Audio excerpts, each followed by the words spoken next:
Oh, we'll rally round the flag, boys, we'll rally once again, shouting the battle cry of freedom. And we'll rally from the hillside, we'll gather from the plain, shouting the battle cry of freedom. The Union forever, hurrah, boys, hurrah! Down with the traitors, up with the stars. Oh, we'll rally round the flag, boys, we'll rally once again, shouting the battle cry of freedom. Oh, we're springing to the call for 300,000 more, shouting the battle cry of freedom. And we'll fill the vacant ranks with 1,000,000 freemen more, shouting the battle cry of freedom. The Union forever, hurrah, boys, hurrah! Down with the traitors, up with the stars. Oh, we'll rally round the flag, boys, we'll rally once again, shouting the battle cry of freedom. The Union forever, hurrah, boys, hurrah! Down with the traitors, up with the stars. Oh, we'll rally round the flag, boys, we'll rally once again, shouting the battle cry of freedom.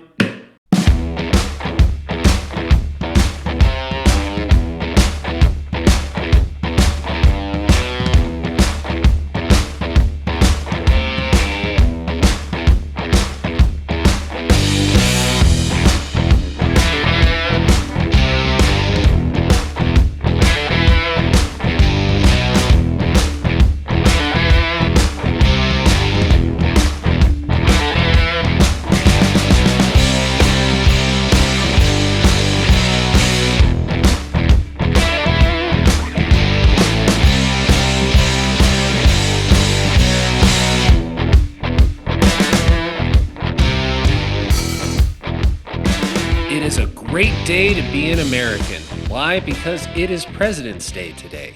Now, why do we celebrate President's Day? How did we get to this holiday where we celebrate all of our presidents, past and present?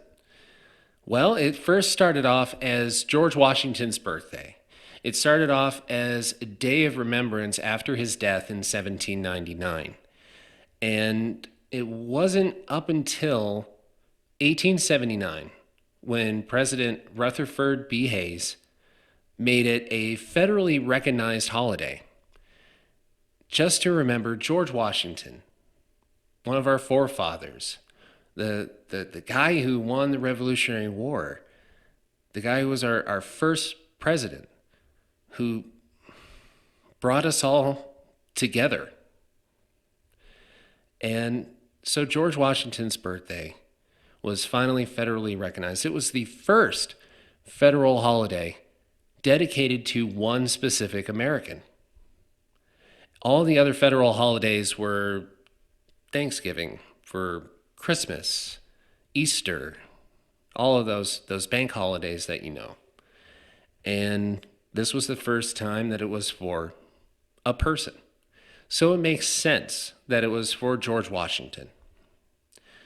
Now, we celebrated George Washington's birthday, but how did that get to President's Day? Well, it all started in 1968 when Congress passed the Uniform Monday Holiday Act.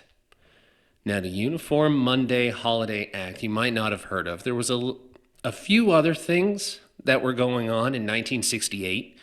There was the Civil Rights Act of 1968.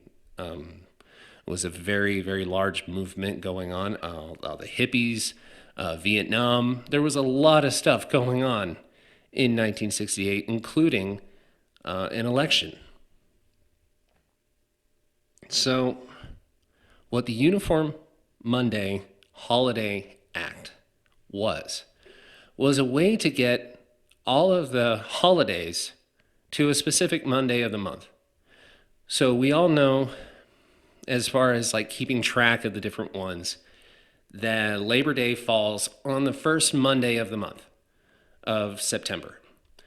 Memorial Day falls on the last Monday of May. Columbus Day would be the second Monday in October. And it's all because of this. So it pushed back a lot of those days to Mondays in order to give the American worker a 3-day weekend. Now, it's kind of, I don't know how you'd say it, but it doesn't make a whole lot of sense because it was about the American worker and giving them a 3-day weekend. Well, that's really great, but at the same time, the bill was heavily sponsored by unions. And what they saw was a chance for a 3-day weekend sale multiple times throughout the year. So celebrating the American worker, but at the same time making him work a little extra. I don't really understand that one. So that is how we got to President's Day. This year it is celebrated today on February 15th, and it's the third Monday in February. It falls between Abraham Lincoln's birthday and George Washington's birthday. George Washington's birthday is on February 22nd. Abraham Lincoln's birthday, let me see, 14th, 13th, February 12th. So, because it was falling on that day and they named it President's Day, they saw it as a way to celebrate both Abraham Lincoln and George Washington. So it was celebrating them. And then throughout time, it's kind of like a game of telephone where it becomes less about them and more about all the presidents. That's why we celebrate it. We took it away from its original purpose and made it so it celebrates every president, past and present. Okay. So that's President's Day. So it came from a national day of remembrance for George Washington to a 3-day retail weekend sale. Came from celebrating the father of our country to a great time to buy a mattress. So I've always been a big proponent of history because if we don't know our history, we're doomed to repeat it, right? Well, that's more true than you know. And I'm going to tell you about that. So this past summer, one of the things that we saw was in the fight for social justice.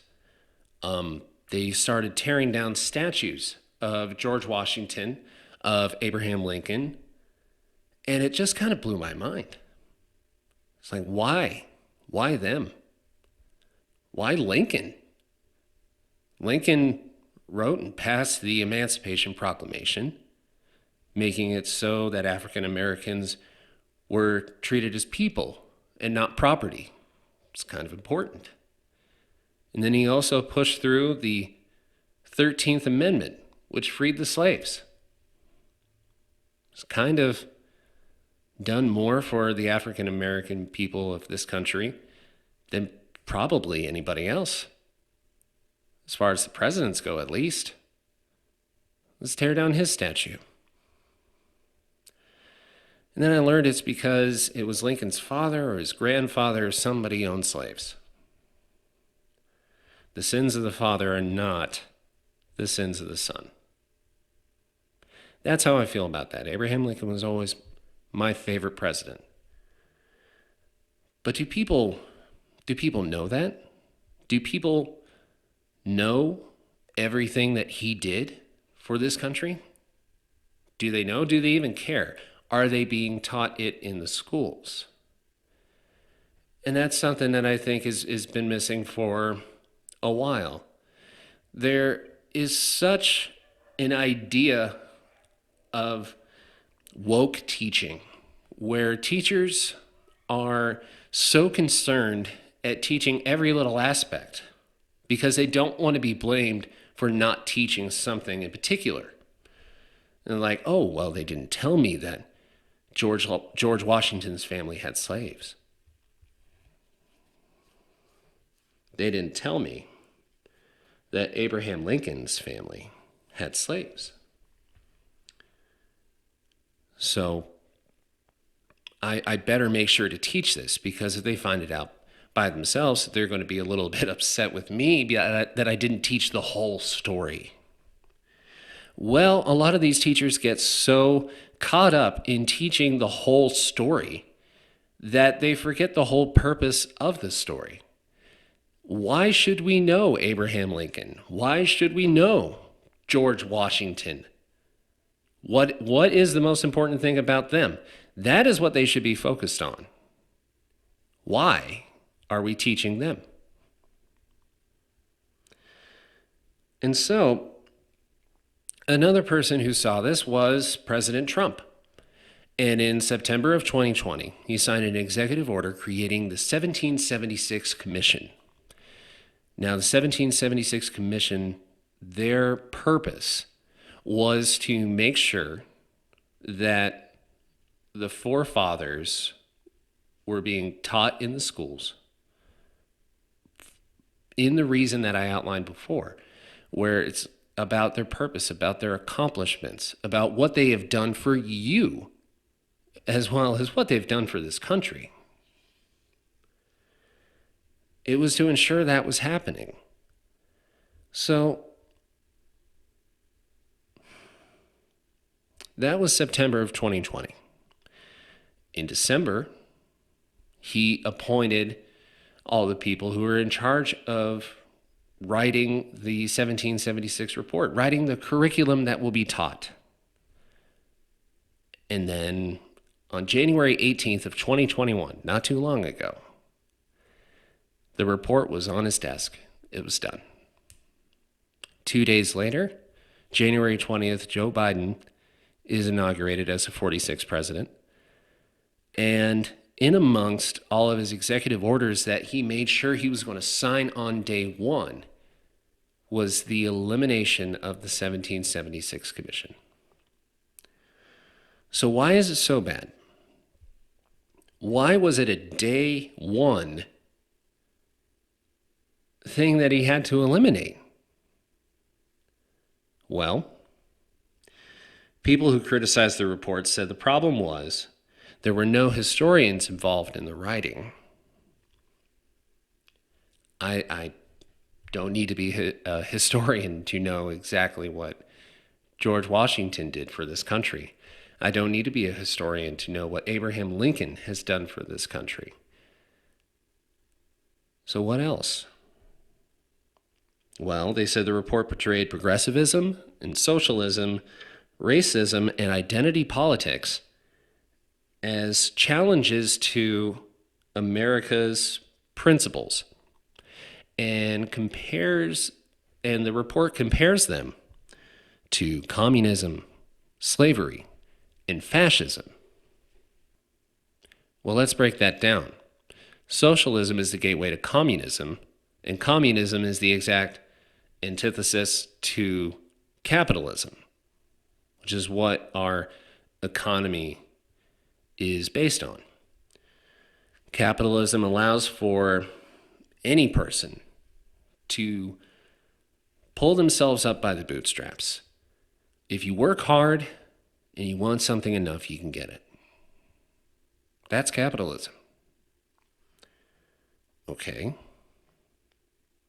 So I can see why socialism would be bad.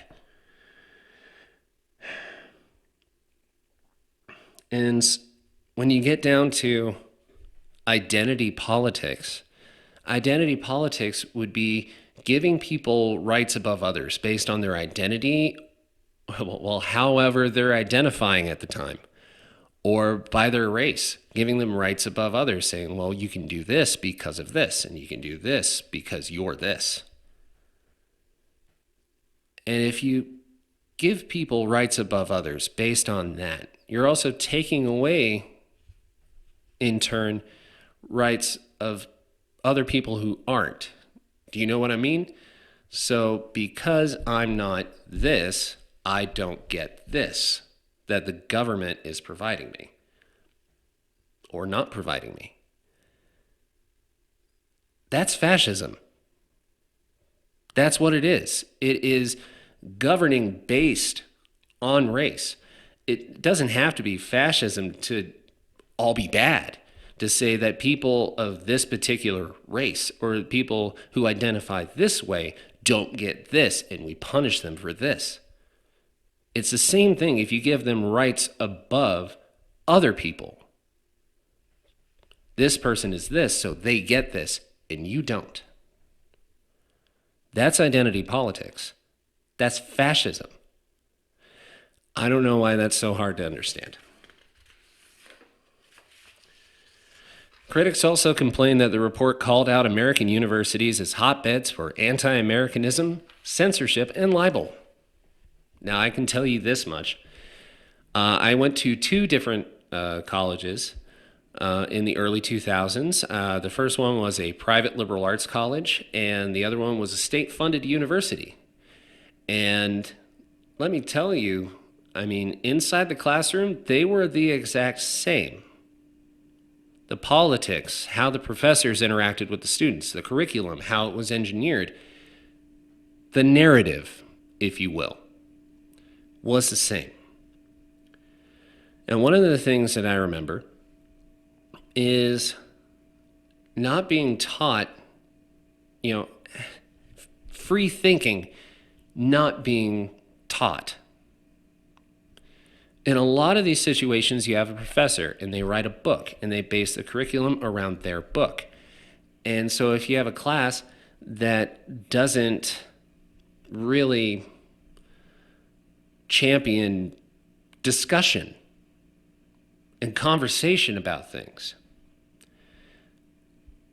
you have to learn the book and you have to learn how the professor feels about things, because if it doesn't match up on the test, then you're wrong and you get failed. So I had a philosophy class. Philosophy. This is where we talk about the basic ideas of why we do what we do and why we should do things and the basic philosophies of the world. There was no open discussion whatsoever. The professor wrote a book, and I remember the first month of class, I raised my hand every day because I wanted to talk about these things. I wanted to talk about the interpretation of different ideas and different philosophies. And he called me up after class, and he's like, I noticed that you've been raising your hand a whole lot. Are you not getting the material? I said, no, I'm getting it. But I want to discuss things because you're only kind of teaching one side of everything. And he said, it's not that kind of class. I've been here for a long time. I'm a tenured professor. I'm the head of the department. And I literally wrote the book. So that's what we're teaching. We're teaching my book. I had never felt so defeated, where conversation, ideas, everything was just gone. In addition to that, I remember in 2016, Trump's campaign, during all of that, there was a university where somebody went around with sidewalk chalk and they wrote Trump 2016 on the sidewalk. And the university announced to the student body that if anybody is requiring counseling due to these messages on the sidewalk, we will provide it free of charge. They are providing counseling for people who are triggered to the point where they needed to go talk to somebody. They needed to get it out. It said Trump 2016. I saw the news reports. They showed the sidewalks. It didn't say anything else. There weren't any swastikas. It wasn't anything like, oh, they're coming to get you. It's the end of the world. It's Donald Trump. It just said Trump 2016.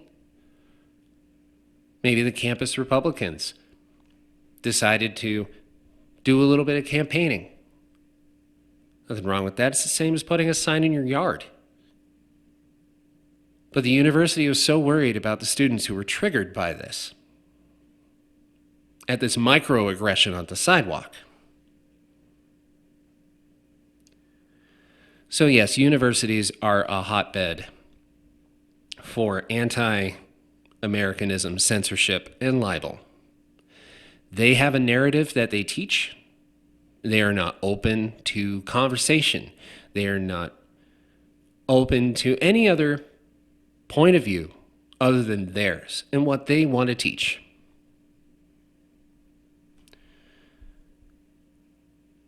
So the 1776 report, I read it. I was lucky enough to get sent a link to the report, and I will include that link in the description below so you can read it for yourself. It's 40-some pages, and it read exactly like the textbooks that I had growing up. There's nothing wrong with that. It talked about George Washington, crossed the Delaware. It talked about Abraham Lincoln, freeing the slaves. Everything that this country went through the Civil War. It talked about Frederick Douglass.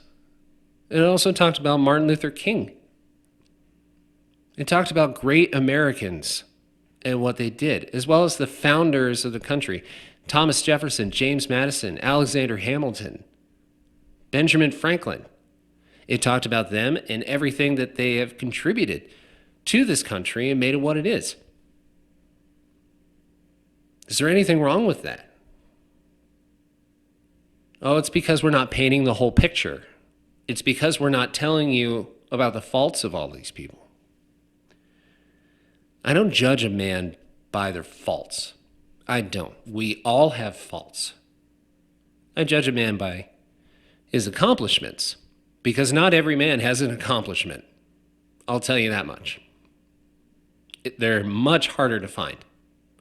If you look for a man who has faults, you'll find one around every corner.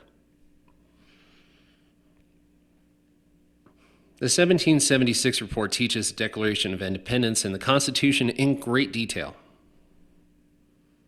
outlining their important, momentous amendments that were passed, as well as failed amendments like prohibition. So what's so wrong with this? Really, what is so wrong? We really do need to focus on our history, because if we do not learn our history, we are doomed to repeat it. We'll just tear down the statues and erase it, then see what happens when people forget about what the world was like. At the Illinois State Republican Convention in 1858, Abraham Lincoln said, "A house divided against itself cannot stand." The country was at a boiling point in 1858, divided against itself between the southern states and the northern states on the issues of slavery, as well as other things. And that's where they were at. Now, I see history repeating itself. After this past year, I see 80 million people versus 75 million people. The official numbers. That's the way this country is. It's Democrats versus racists. It's Democrats versus insurgents. It's Democrats versus Nazis. It's Democrats versus conservatives. It's Democrats versus Republicans. Is that a product of a two-party system? Probably. But I think it's been a long time coming. And I think it's because a lot of people forgot their history.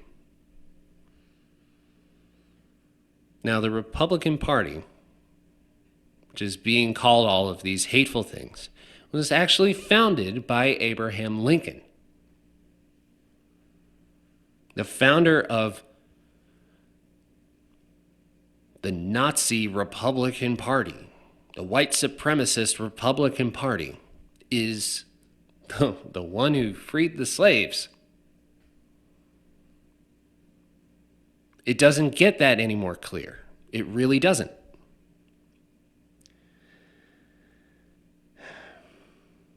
Now, one thing that I've been looking for, and I'll leave you with this, is an official transcript of Lincoln's second inauguration speech.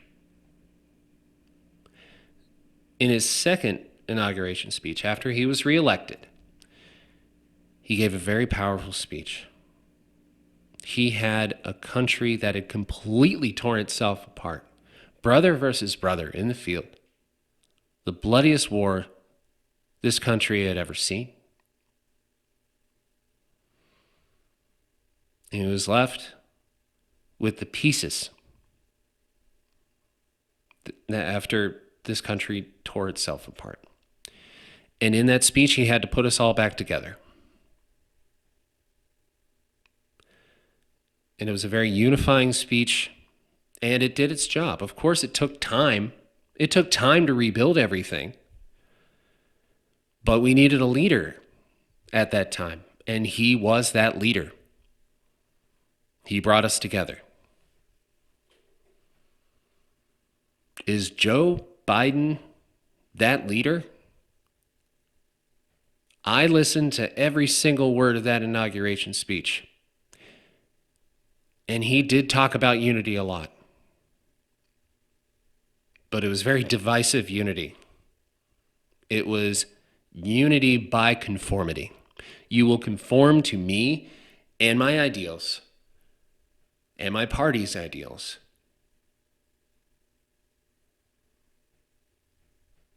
And that's it. Or else we'll fine you. Or else we'll throw you in jail. Or else we'll...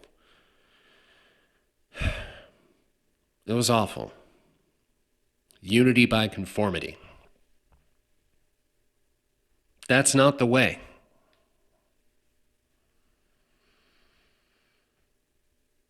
That is not how you unite a country. So I'll leave you with that. Now I want you to think about that.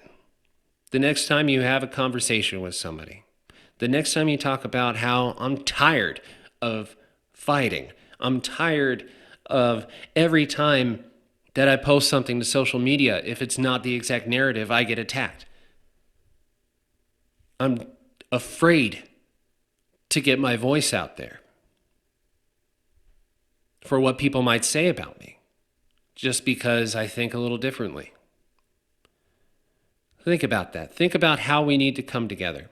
Think about how we need leaders who will cross the aisle, pull us together. I used to say that the moderate politician was extinct. It just didn't exist anymore. Because ever since the election in 2000 with Bush v. Gore, that's kind of when I saw the divide starting. And it was Republicans versus Democrats. And then, of course, after the Bush administration, the pendulum swung back the other way, super liberal with Barack Obama. And we had 8 years of that before the pendulum swung hard the other way. And we had President Trump for 4 years. And he accomplished a whole lot during that 4 years, let me tell you. And it was enough that after that 4 years, the pendulum swung back. Or maybe it didn't. I don't know. But I'll leave you with that thought.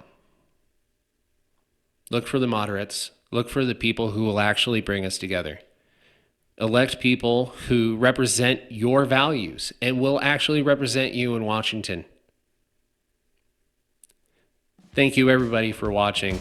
Thank you to all of our first responders, law enforcement, veterans, and active military.